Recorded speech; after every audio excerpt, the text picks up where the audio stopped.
Hello, everyone. Welcome back to Cinema Savvy and welcome to another Mount Rushmore video. I'm joined today by Tom, a long-time friend of the channel. It has been a long time since I've had a conversation with you in general. How have you been, mate? Very good. I've actually moved into a new place. Actually, not what was it, 6 months ago.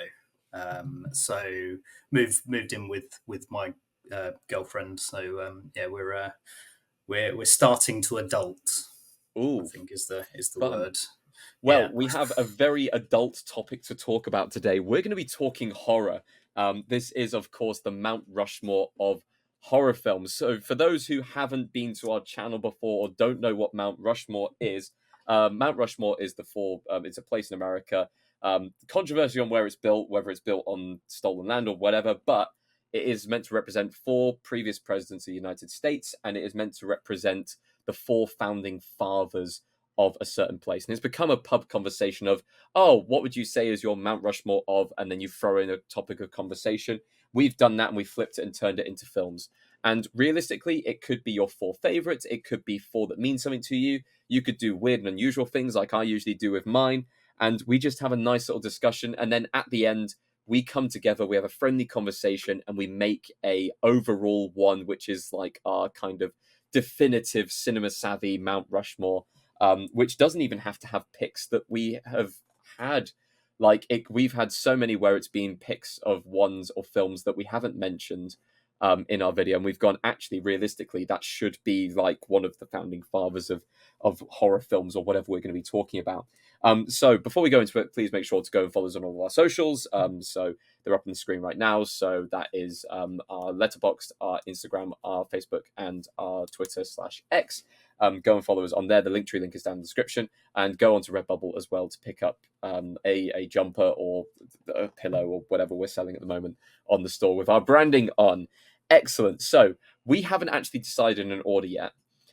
Did you want to No. go first? Did you want me to go first? Let's have a quick discussion on that one. Yeah, sure. Well, I mean, it's your show, so I guess I'll you set take the lead. set the I'll stage. set the Yeah. tone. I'll set the tone and set the stage. So, my unusual thing that I'm going to be doing today, for people who went onto the Harry Potter one, you can see all the various different things about death on that one. My unusual thing and my unusual way of looking at horror films today is I want to look at the things that define the horror genre and films that mean something to me in various different ways within the horror genre itself. And I think horror can be kind of put into almost three different categories, or at least how I see it. And most horror films fit into one of those three categories. If I first come to a horror film, one of the things that immediately stands out to me is monsters, creatures, and various different things.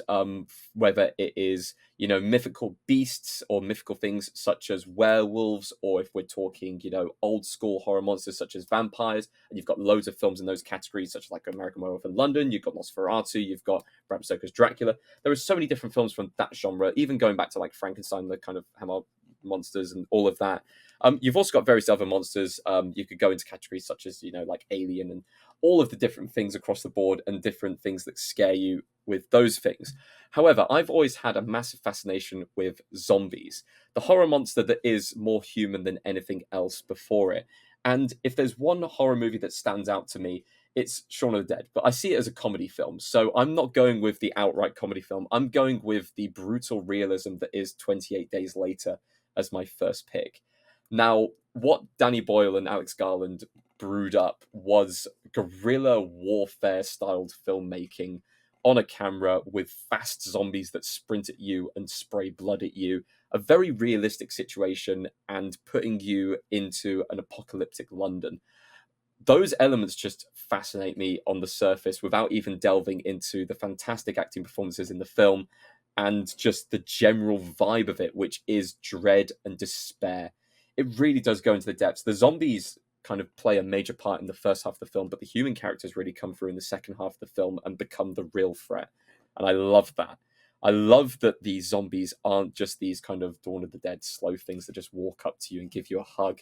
These are full on sprinting, the rage virus, these things coming at you, flying at you, like I said, spitting blood at you and just causing mayhem. Something so uncontrollable. and something so out of nature. I absolutely love it. And I mean, this film has had a sequel, which I will say the sequel is okay. The opening sequence may be the best thing in the entire franchise, but then past that, the film itself is a bit bland. We've now got, 28 years later coming through as well, which is currently going through filming or about to start filming as the time of recording this. So this has also got a bit of longevity to it. Danny Boyle's gone off and done his own career. Alex Garland as a writer has gone off and done his own career. So I absolutely adore this film, and it had to be one of my 4 picks for my Mount Rushmore. Cool. That's a very good start. Do you want me I was to going to add say, on to that? yeah, absolutely. Do you have a Yeah. relationship with 28 Days Later at all? Or Yeah, so actually, yeah, it was going to be. So I toyed my last pick on this. I toyed between 3 different films, and that was one of them. And you're right. It is fantastic. I do especially like the sort of gritty. That's a term that's overused, but feels lived in, doesn't it? It does feel lived in, and the way it was shot on digital, at the time, digital camera, it just makes it feel a bit more, like you're there, like you're just witnessing a documentary. In fact, yeah, that's one of the films I remember. I remember it vividly. So I went up to Liverpool in 2007. I think it was to watch Robbie Fowler's last game for the club in against Charlton. It was a 2-2 draw. It was quite bad. But I asked my mum. She was going out shopping. She asked if I wanted anything. So I said, any film would be great. Just get me a DVD, something. And that was what she picked up and brought back. And dear Lord, how old were you? When was that? 2007, 16, 17? Okay, that's fine, yeah. I don't know. What is it? 32 now. I can't do it, but my maths is really terrible. I can't do that. I was, probably between 15 and 17, something like that. Okay, that's fine. That's yeah.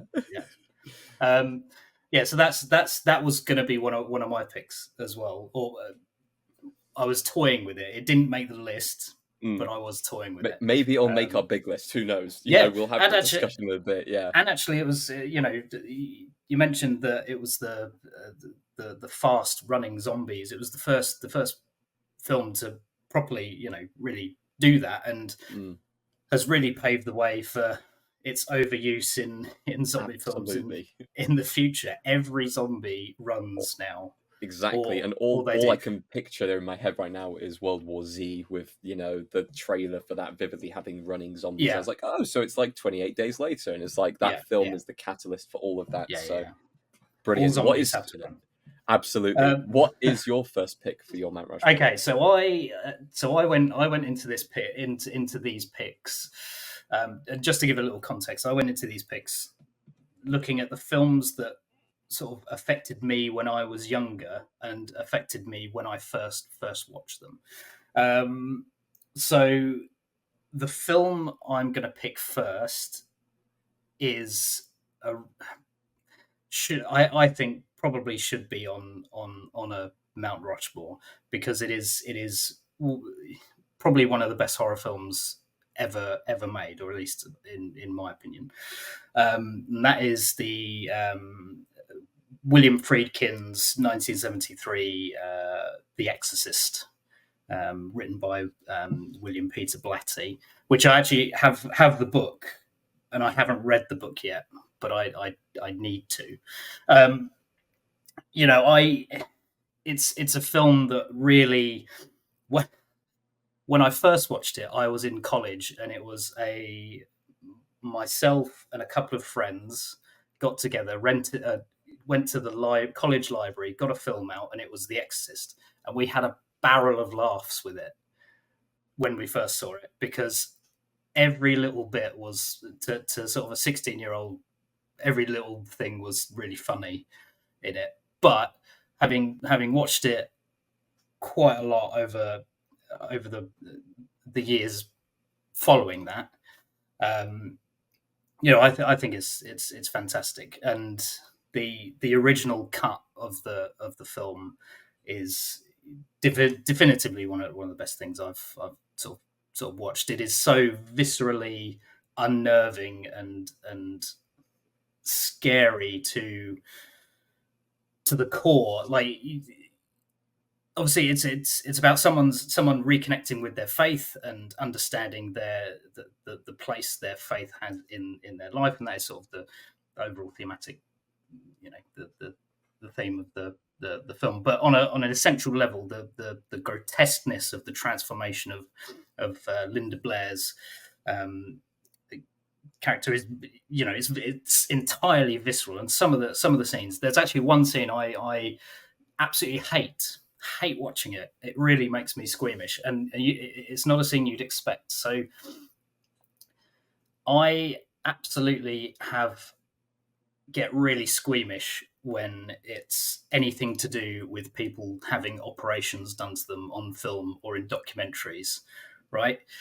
Mm. And all the other bits of blood and sick and stuff in it I'm fine with, and anything with people's heads getting blown off is fine. I'm not squeamish of that. But there's a bit in it where she goes to the hospital they're trying to find out the cause of her deterioration of her mental state, although undiscovered at the moment that it's a demon, or the devil doing it. So she goes in to have this operation, and they stick a needle in her neck, and it just Yeah. the blood comes out, and that even thinking about it, needles for me, I mean, I'll get like inoculations, I'll get injections and stuff like that when needed. Needles still make me a bit, if I see one in public or anything like that on the street, it immediately just makes me crease up. And so that scene also gets me. And I love The Exorcist as yeah. well. It's a classic. It's truly a classic horror film, one that has stood the test of time, and it is visceral, like you said. It really is, but it's also really unnerving. Very well shot, very well kind of produced and put together, and I think what makes it even worse is at the time it was one of those things of kind of loss of innocence as well. How can a child be this kind of deranged and possessed and all these things happen to it? And that plays an element to it as well. And I'm like you, when I first watched it, I was of that age, everything was funny. I think it was kind of, at the time where memes were starting to become a little bit of a thing. And because of that, like, of course, gifs of the film and various different things were like, being shown and people laughing, and it was more of a kind of viewed as a comedy. But as I've gone back to it, like over the years, it's one of those things where it's like, okay, yeah, this is just a really well put together horror film that keeps you kind of on the edge of your seat and puts you in that uncomfortable place. I should have taken it more seriously than I did 100%. back in the time. 100%. Spawn 2, many sequels, but the two most notable ones, the second one being probably the worst film I've ever seen, in The Exorcist 2. You haven't seen 2024's Megalopolis, I swear. To be honest, I don't really want to. I only just recently got out to see Joker, and I thought that was crap as well. See, I still haven't seen Joker. Like, I haven't got around to it yet, but I've taken the time to go to the cinema and watch Megalopolis. So, So yeah, the Exorcist 2, The Heretic, is quite arguably the worst thing I've ever had the displeasure of watching.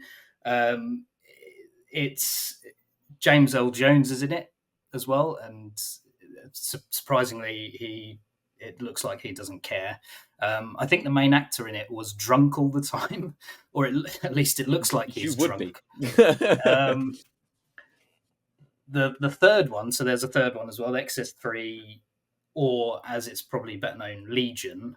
So it wasn't actually supposed to be an Exorcist film. It was supposed to be something else. But the story, they just went that way.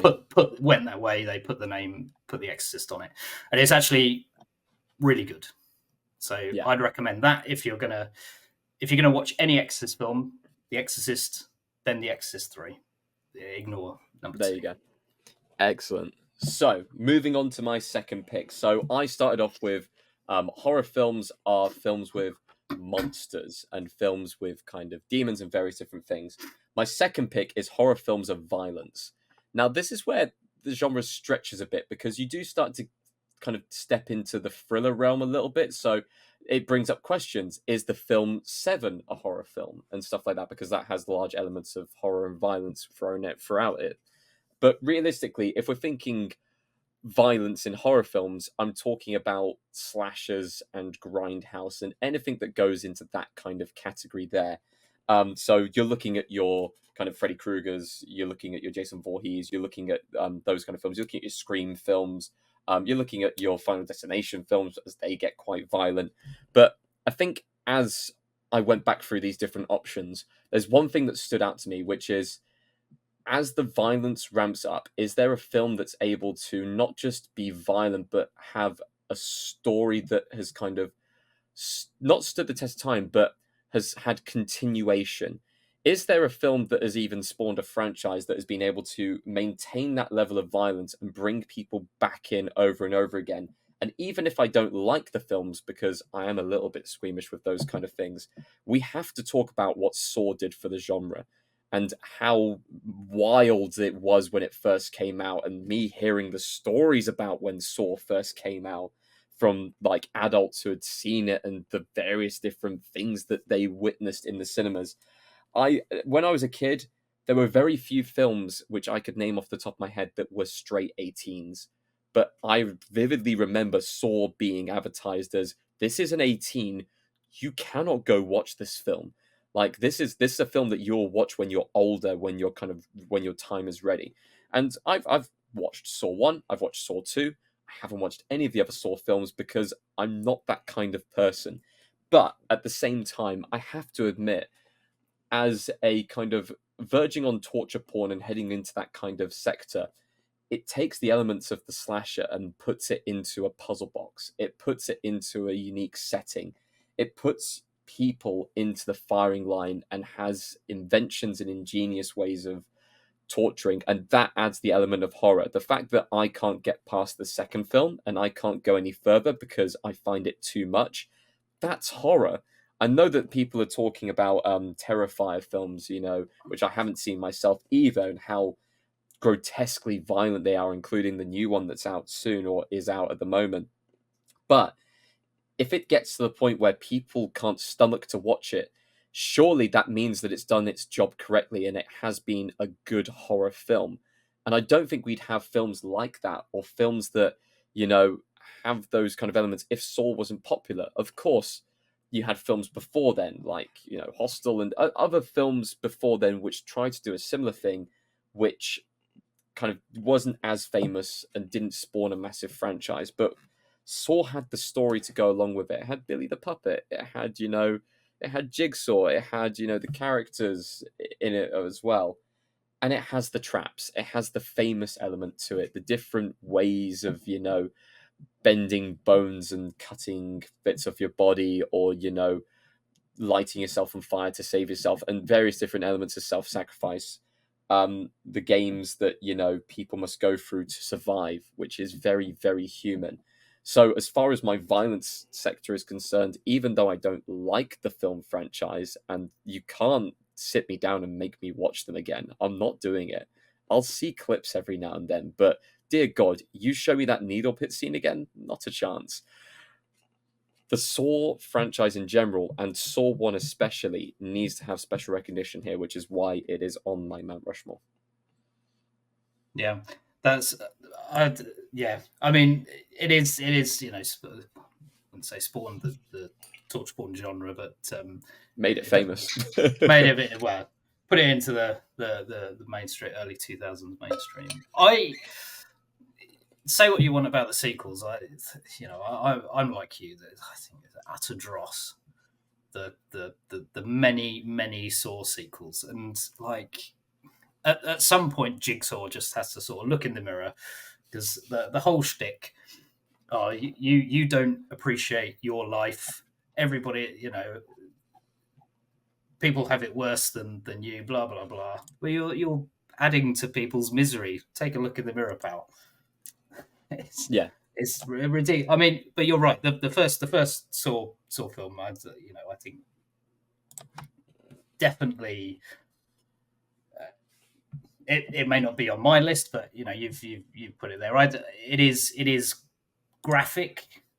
It is it grotesque. makes you grotesque. It makes you like really Yeah, squeamish, and the central plot to it is actually I think quite good. The one thing I sort of did think when I first watched it was about the sort of the frantic nature of some of the editing in it, yeah, but since I suppose that's a creative choice to uh, allude to the people inside the traps, because you're not actually seeing people go through like you do in the yeah. later films. You're seeing them struggle through the editing, which I It appreciate more now mm, than I did well, when I saw it it first. invokes like utter panic, doesn't it? Oh yeah. And I mean, James Van. I mean, he's done a few horror films. He's done films like Insidious, The Conjuring, Fast and Furious films. They're horror films in my eyes. But Aquaman, that's a horror film for sure. But he's made his kind of craft in the horror genre, Yeah. and I think he had good footing with this film. Pardon the pun. But you know, you're right. It's frantic. It's really chaotic, and it is a sense of panic that comes with kind of that level of editing. But no, I'm not a fan of the franchise, but I do feel like it needs recognition. And the first one especially. I mean, Yeah, it did pave the way for stuff like Hostel and Hostel 2 and yeah, things that yeah. Mm, just ignore those. Um, exactly. What is your second pick? okay, my second pick. This was a film I also saw at college. Some of these have been. I wonder I when saw you at had college. your horror awakening. Yeah, exactly. So this was my favorite film for a couple of years or a year or two after I saw it, and that is Adrian Lynn's 1990 psychological horror film, Jacob's Ladder. So I Mm. don't know if you've ever seen it, I've but not. I've heard of it. I've heard of it, but I haven't seen it.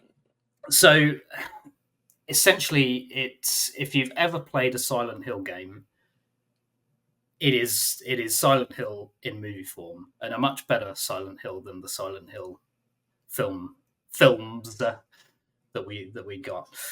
So stars Tim Robbins. He's a Vietnam veteran. Comes back from Vietnam, has crazy hallucinations, essentially demonic hallucinations. Both of the films I've picked have had some sort of vague demon sort of presence in it, and he's there dealing with the loss of his son, which he hasn't yet gotten over, and starts to have weird hallucinations, and some of them are really really jarring, and I hate to use the word again, but unnerving. They sort of make you feel they put you on edge, and it's a brilliant film. I essentially modelled the films I made at college after this. So one of the films I made was funny enough, a sequel to someone else's film that they did the year before. Now I thought, oh, okay, I'll do this and just make it look like. So some of the things I took from it, Jacob's Ladder. So there's a recurring character. I suppose you can call it a character, but there's a recurring sort of entity in his visions that sort of stands at points where he's contemplating or in distress, and it stands there, and its head. You don't see any facial features, but the head just sort of starts like twisting and rotating like rapidly. I put that into one of my. I thought that was cool. I was like, yeah, I'll put that into one of my college films. So I based my sort of, I suppose, film personality over this in college. If you haven't seen it, I would go seek it out. It's actually surprisingly, whilst being uh, what's the word, horrific, and has scenes that make you wince. It is actually really emotional. So the core of it is a really emotional story, and it's driven by Tim Robbins is fantastic in it. I think He's he's great in everything. oh yeah, yeah, He's good in yeah, everything, and I love a psychological horror. It's one of those films which has always been like, oh, I should watch that at some point, but I never just got around to it. It's yeah. it's just it's just never happened. I definitely would. I mean, that I have heard there was like a 2019 remake of it, which I haven't seen yet, but I've heard it is abysmal. So I might I avoid mean, that the one. fact that it flew under the radar, I would have gone, oh, we'll do a review of the original, but apparently, yeah. Then I'm guessing it's not the best of films.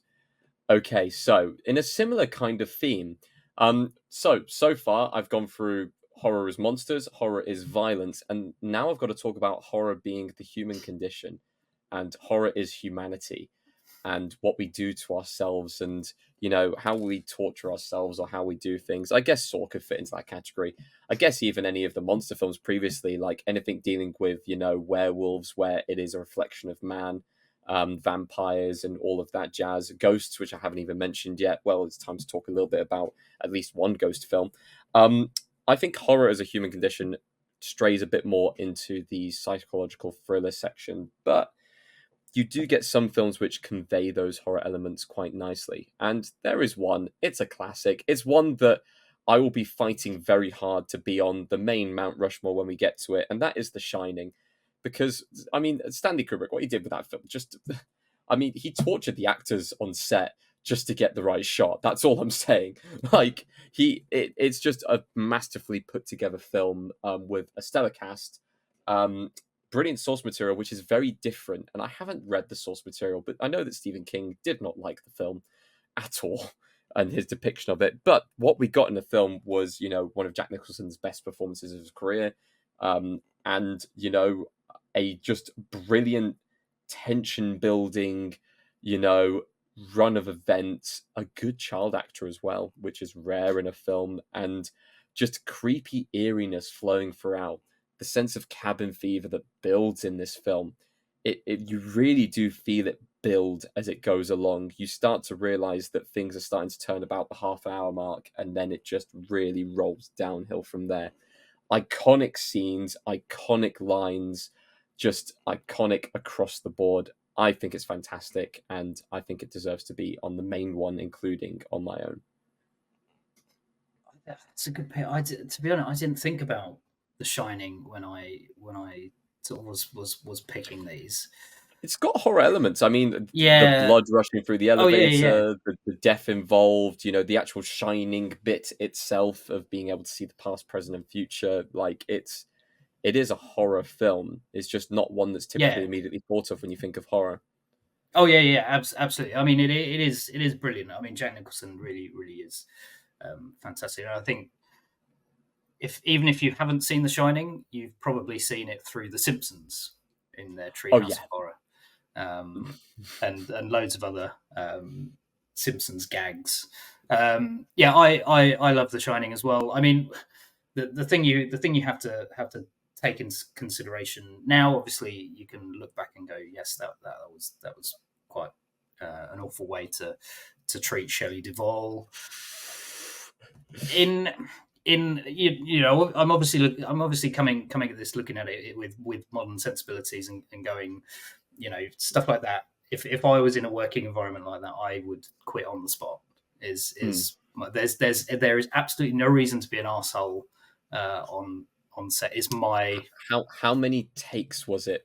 Like you can I've seen it recently, so like I've rewatched it this month, Yeah, and for that specific scene with her on the staircase, she is crying, but you can tell that she's already been crying and she can't actually cry anymore.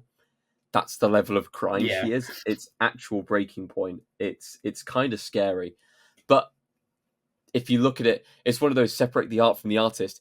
If you look at the end result, it's fantastic, and Yeah, you can't. It's one of those where it's like, wow, that is horrific filmmaking practices, and dear God, no one should ever be put through that. And then you look at the end result and you go, it's a really good scene. It's a really good yeah, scene. yeah, and I mean, yeah, separating art from the that's whole separate conversation. I mean, Yeah. Stanley Kubrick was one of the great auteurs of the time. I may not necessarily like all of all of his films. I haven't watched it yet or rewatched it since. But when I first saw 2001, I thought that was really boring and really, Mm. really crap and dull. Although I need to go back and give it another Yeah. pass. Yeah, I mean, Stanley Kubrick, master of, uh, you know, yeah, the auteur of the time, one of the great filmmakers that you think of throughout history. So if you go great directors, you he'd probably be on your list alongside Steven Spielberg, Francis Ford Coppola, people like that. I think it's brilliant. Just weird, surreal things. I really get into. So the surrealness surrounding Jack Torrance, the surrealness of him going mad is I think fantastic. One of the best, as you said, one of the best performances Jack Nicholson. I think Jack Nicholson's ever put to screen. I believe so as well. But I don't. He didn't win an Oscar for that. No, he didn't win an Oscar for that role. No, maybe he should have. You never know. Anyway, what is your third pick? Okay, my third pick is one that uh, is one that I saw after college, so it's not a college pick. Um, it's The Descent from 2005. Mm. I Okay, I re- well, I refuse to watch that film because even the thought of that film scares the heebies out of me. yeah. So I mean, obviously, it's definitely not to some people's taste, and you could argue that it's quite um, derivative or not as good as other films of its ilk. However, it's the first 40 minutes of the film, or first 45 minutes is them going cave diving, and the scenes in which they cave dive, I have never held the ends of my sofa as much as I have. Just the thought of, and obviously people do this for real. And I just think people are, mad. People get stuck in tiny Mm. tiny cracks in caves, and you're seeing someone try and yell that they're stuck in the and trying to squeeze themselves through, and it's just like you can really really struggling to get through. I think it's brilliant. Obviously, when they get in, spoilers if you haven't seen it, they get attacked by monsters. The monsters are actually quite, they're quite terrifying. Um, it's also a good one of lots of backstabbing. So there's character that backstabs everyone else, as you would in a situation like that. Yeah, I think it's brilliant. I think it's the claustrophobic nature of it is the thing that I think sets it apart from that makes it really scary for me. And I would never, ever, ever, ever go cave diving unless it's like the size of this room. That's it. That's all you're getting me to do. I So completely agree. I've seen enough cave documentaries to know that I shouldn't watch The Descent because that would just send me yeah, over the edge. It's one of those very human fears. It's like it's one of the most common phobias to be like claustrophobic. I'm not claustrophobic myself, but if you throw me in pitch black in a cave, I don't know how I'd react, especially in tight confined spaces, and then you throw in something crawling alongside you in the dark. Mm-mm. And I've seen it on so many different people's lists of like the scariest horror movies of all time. And I don't think it's one of those movies, from what I've heard, that is like outright fully terrifying. It is just so scary for the almost potential of it alone. Just you're alone, you're in the dark, and there's something there with you. It just plays on your human instinct straight away. Like, and I that's what I've heard about the film. I Yeah, won't watch it. yeah. You're gonna have to tie me down to watch that film, honestly. I would actually agree with that. Obviously, I think it's, to some people's tastes, it's not the scariest film, but the sense of unease when you're crawling, and you're really having to. It's almost like being. I suppose it's, and not that I remember how, not that I remember this, but being birthed, I guess, where you're sort of trying to squeeze through a tight. So Just we're comparing being birthed to watching the film Descent, or No, I mean, go like the cave diving aspect of it. Yeah. Okay, maybe I chose the wrong turn of phrase for that. I well, apologise maybe to everybody listening. I mean, you've made it light-hearted. I mean, this is a horror movie chat, and we're talking about films which scare us and catch us off guard in various different ways. So Also, yeah, the good thing about it, and all the main protagonists are women, and I think all the best horror have really strong female leads in them, and yeah, all the characters in this feel real. They feel like they're human beings with lives outside of their screen time. The deaths are really good. As I said, it's claustrophobic. And if you ignore the birthing comparison that I had, yeah, we can just move on. Anyway, your pick. my I'll move final on from pick. that. Well, move on to my final pick. So, so far I've talked about horror being monsters, horror being violent, and horror being the human condition. So for my final pick, I thought I would blend all together and blend more elements together, because horror shouldn't be a straight up genre. Horror and most cinema, you don't really get a just drama nowadays. It has to be a drama something. It has to be an action drama. It has to be a romance drama.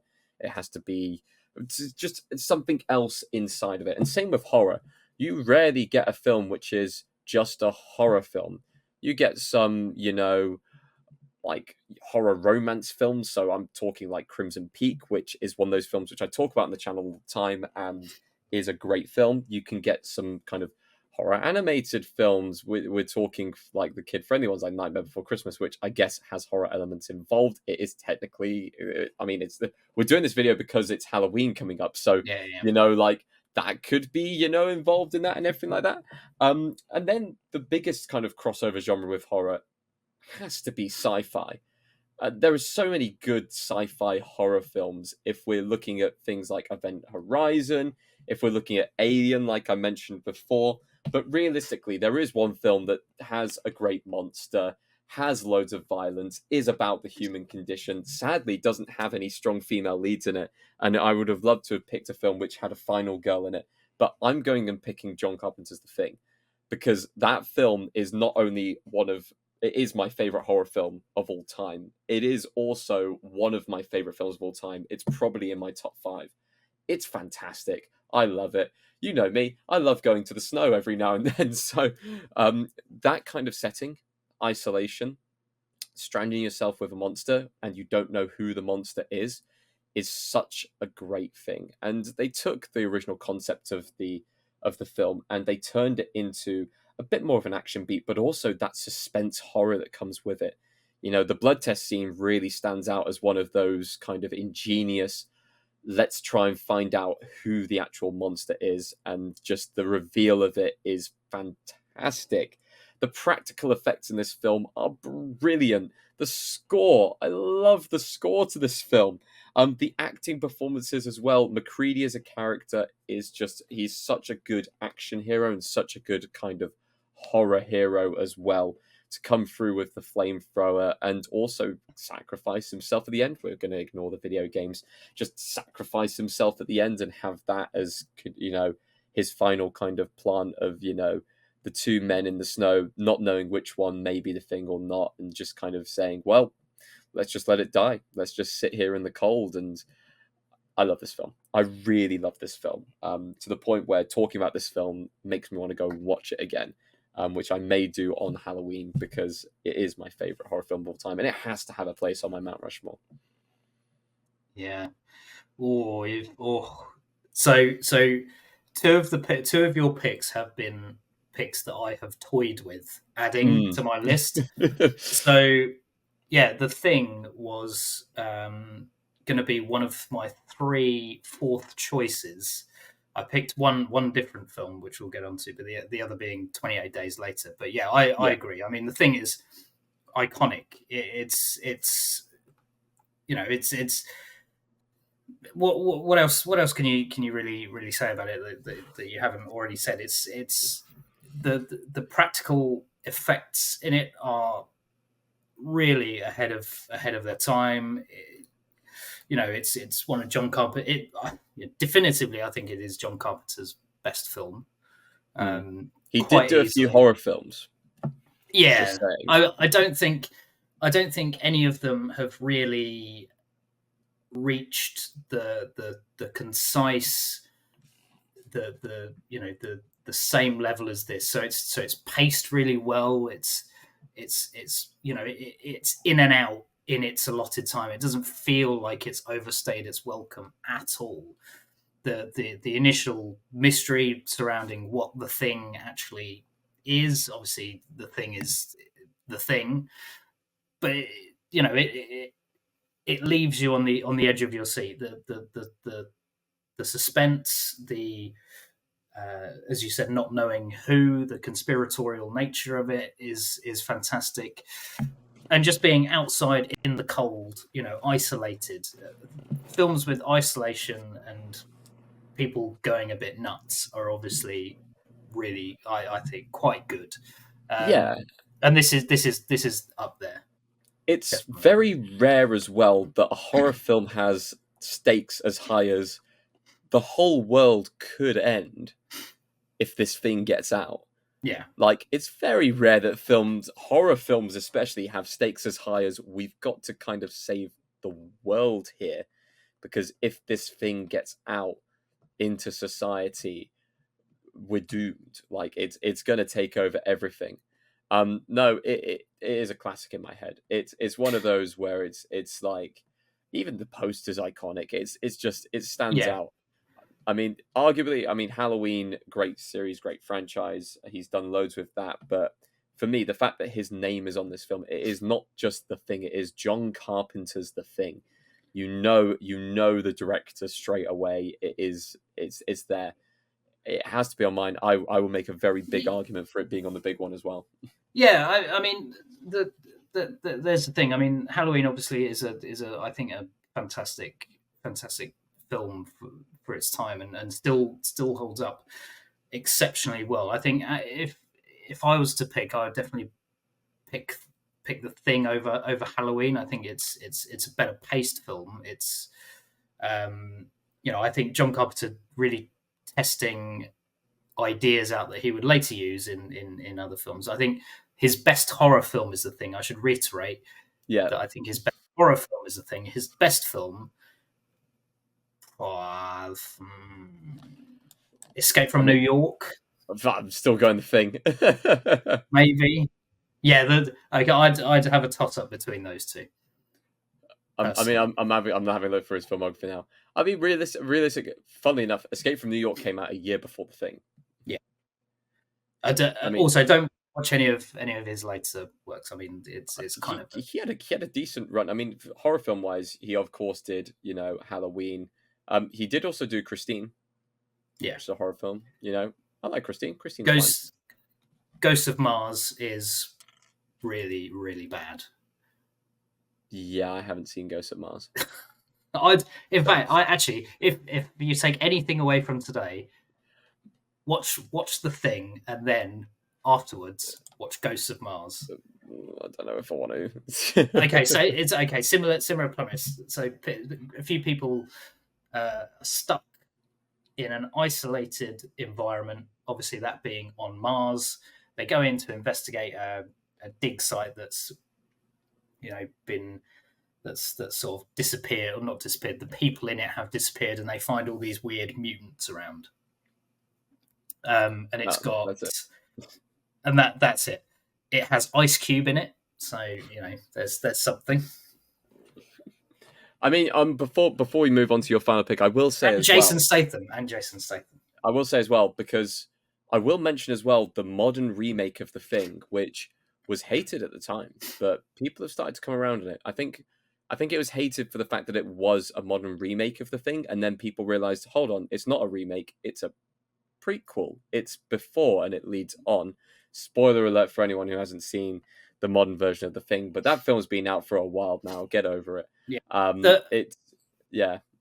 Yeah, I mean, the thing is as well, they quite clear the film, the people that made it obviously quite clearly had a passion for John Carpenter's original, because they essentially made it with practical effects in mind. But I don't know whether studio interference, they just visual effect, put loads of visual effects on it, CGI over all the really cool practical stuff that they did. It's okay, I guess.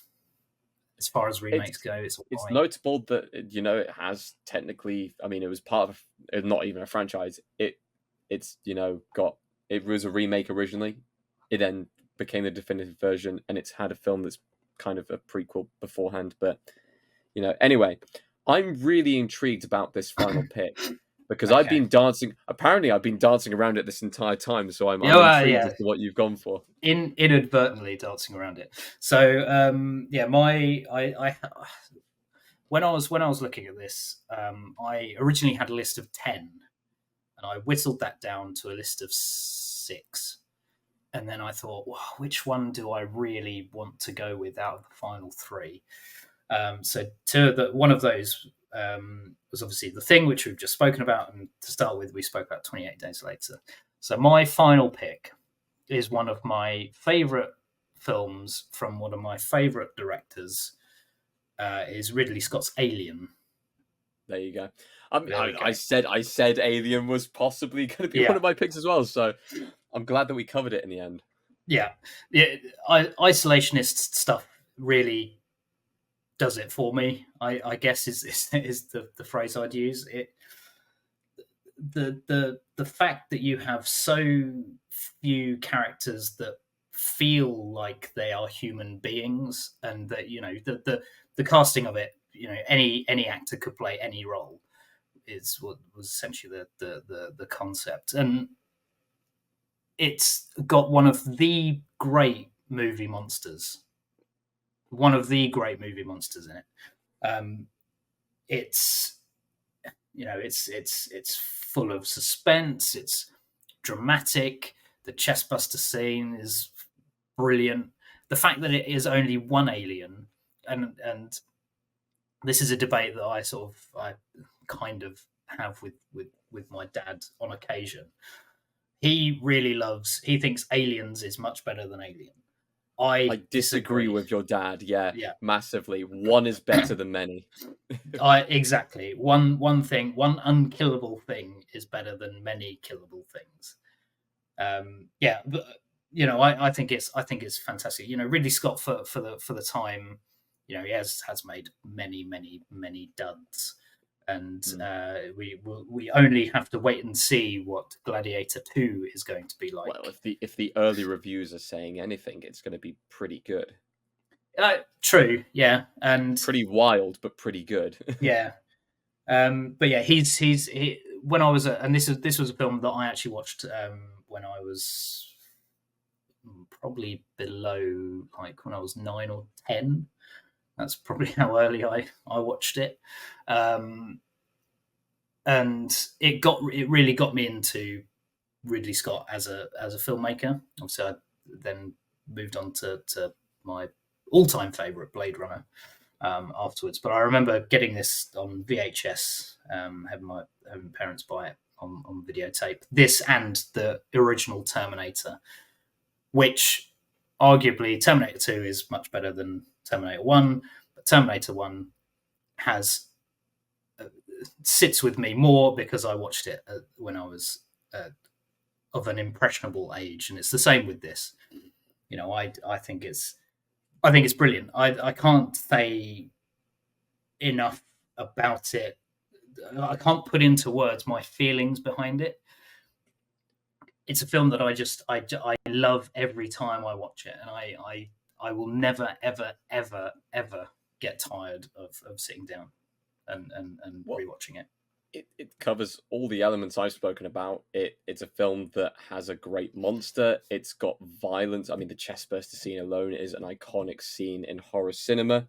It is about the human condition, about survival, and I think it's fantastic. And it has gone and spawned a franchise, and only recently has the recent film Alien Romulus felt anything close to the first No. Alien film with that suspense. It's the only film in the entire franchise that has felt even slightly close to that first one. The second film's an action film. The most recent one felt a bit more like a claustrophobic horror. Even if it did have multiple aliens in it, it was getting closer to what originally drew me to the franchise, which is a testament to the first film that it's taken this long to try and recapture that same feeling. And they've had like 5 attempts at this point, including AVP spin-offs and other things included in that. So it's a film that stood the test of time. It's a film where if you say Alien, people immediately think, oh yeah, horror film, like horror sci-fi, but intense, claustrophobic, soul survivor, final girl included, badass hero as well with Ripley. It's films like that cover everything that really do it for me. Everything good, everything that every well-made piece of cinema has been referenced in The Simpsons. Absolutely, and Alien 100%. Is no exception. I mean, if we're going off on a tangent here, I mean, stop me if this goes on. But the Alien Romulus, while I liked some of it, I disliked most of it. The thing I didn't enjoy was it just felt too much like Alien, but with a bit more Alien in it. Is it part of that Force Awakens argument of it's the original but with slight tweaks? We've made it almost nostalgic, but there are some new things in there, like the Offspring's a new thing, but like most of the rest of the film. Most of the rest of the film's kind of similar, so I mean, okay, so the first the one of the few bits that I actually really enjoyed was where they're going through the hallway with all the face huggers, and they would be really quiet. I thought that was really good. That is a really good bit. The guy who plays the android's really good as well. Oh, he's fantastic. The things I yeah. didn't like were bringing back Ian Holm. Oh yeah, we talked about that on the channel. Awful, so uncanny and just a bad decision in the end. And all he's there to do is just spout exposition, and it's just like every time you bring him on screen. They could have had another Andy Bot, because we liked Andy Bot in the film. They could have had another Andy Bot play that role, and him literally having a mirror image of himself telling him instructions. That would have been interesting, and that would have been cool. But they wanted to go for that nostalgia appeal and draw people back in. And my biggest peeve with it is that when you think it's going to end, it carries on, which is the same thought I had with the second Joker film. I was sat in the cinema going, okay, here we go, it's going to end. Oh no, wait, there's another song to go, another crap song to go. And it spends another half an hour on stuff that is completely ridiculous. I don't understand the decision behind it. You had a good climactic moment, cinema. And it's just half an hour of drivel afterwards. It's the way modern cinema has gone. But anyway, so that is our 4 picks. What we're going to do now is we're going to read out our picks, and there'll be a graphic coming up on the screen. So my 4 picks for my Mount Rushmore are 28 Days Later, Saw 1, The Shining, and John Carpenter's The Thing. Okay, mine are The Exorcist, Jacob's Ladder, The Descent, and Alien. Excellent. So they've got up on the screen now. Now we have the hard task of trying to figure out one that works for both of us. Now we can draw in Okay. films which we haven't mentioned so far if we wanted to. But is there any in there that you are absolutely adamant needs to be on this list? We've only got 4 slots. Are there any in there? Oh, to be honest, I different things scare different people. So I'm of the opinion that if we debate what's going to go on there, one of the films I think definitely needs to be on there is The Exorcist. The Exorcist. Okay. Never not say that. I'm happy with The Exorcist being on there because it is a classic horror film. I'm going to say that probably The Shining needs to be on there as like another classic horror film. But you're probably going to debate that. I'll throw you this one though. I think we should have a sci-fi horror film, and we've had this debate on the channel before because we did a video way back in the day where we did our top 5 horror films, and it was a tied first place between Alien and The Thing. So I feel like one slot should go to one of those films. Yeah. And it's a coin flip because, of course, I'm going to say I'd prefer The Thing to go on there. You're going to say you prefer Alien to go on there.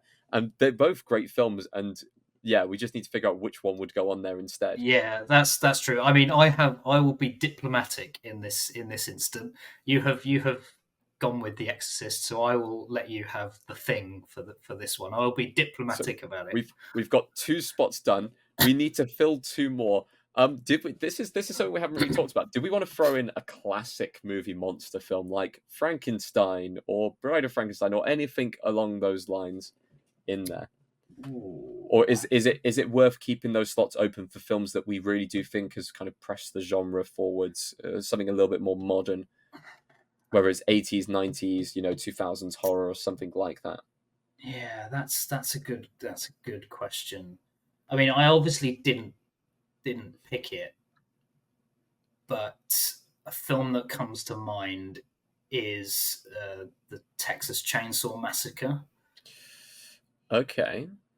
So if you're looking at the original sort of that covers that kind of slasher, yeah. But it is much more visceral than say something like Friday the 13th. There's so many. Or Nightmare on Elm Street. There's so many. This is such a broad genre. This we're going to struggle with filling these last 2 slots because I feel like there is going to be so many films that deserve it. But we've got to. I think I'll be honest. So far, I'm very happy with Exorcist being on there because I genuinely do feel like it is a classic. It's about the human condition. It has a demon in it. We've covered those kind of grounds. If we're going off the other thing, I feel like if we've got The Thing in there, I feel like we need a film that is incredibly violent, and then we definitely need maybe a film that is either about the human condition or another monster to throw in there. Realistically, we could throw Alien in there and have just 2 horror sci-fi films. Very similar, but they both cover exactly what we look for in a horror film. So are you thinking more along the lines of like slasher villain or movie monster? I mean, realistically, I could on this spectrum here, I could go anywhere from like something really modern like Hereditary and Get Out all the way back to, like you said, Texas Chainsaw Massacre and the earlier on horror films. So I'm like an open book. The only one which I would have argued and fought for from my 4 was probably going to be, The Thing. I guess 28 Days Later did pop up in both our, or it didn't pop up in your list, but it was on the outskirts of your list. It was on the outskirts, and I don't think it is a better all-time classic. An all-time classic. It is. Could we throw in my other pick, which was going to be there, Shaun of the Dead instead? Sure. I'm going to say no on that. Personally, it was worth a shot. Yeah, well, absolutely worth a shot. Okay, so You So know, we've we obviously spoke two about it. solid picks. Yeah. Yeah, we obviously spoke about it before with John Carpenter. Obviously, Halloween is on there. Is another John Carpenter, but then you've got two John Carpenter films in one I'll, list, haven't how you? about this? I think the best way of doing it is so far you've got one of your picks, I've Yeah, got one of my picks on the list. yeah. So I'm going to say if you fill in one more slot, I will fill in one more slot with one of my films, or I will fill in a Oh, slot with a film that I can pick. So okay, we don't have to argue anything here. I'm okay. thinking I'm going to go ahead. I'm just going to say it right now. I'm probably going to put The Shining in that pick, just purely out of being a human condition horror film. Okay. It's in the golden era of horror as well. So Okay. So what have we got? We've got The Exorcist, The Shining and The The Shining, Thing. and The Thing. All of these films have "the" in the title, so It's feel I the need key to. element to Yeah, a horror film. I feel I need to carry on that that I mean, trend. you could throw in The Descent. I mean, it's a film that I refuse to watch because I've heard of how terrifying it is. So, yeah, this is the thing. Obviously, you said before we recorded that you didn't pick in the previous videos you made. You didn't pick films that are quote the best. You picked them on how you felt about them, or a specific point in which you Yeah, watched them. Yeah, so I kind of went into it the same, and the films that I picked, I mean, two of them I think are, well, one of them at least is I think definitively one of the best horror films ever made, but all the others are quite debatable. I think I'm going to have to. go with your definitive. Just go with your definitive. So the definitive one we've already got on the list, which is Oh, it's Exorcist. yeah. I thought you were going to say Alien, and then No. yeah. Alien is one of my favorites, but let's go. Okay. Right, so we'll go slasher. Okay.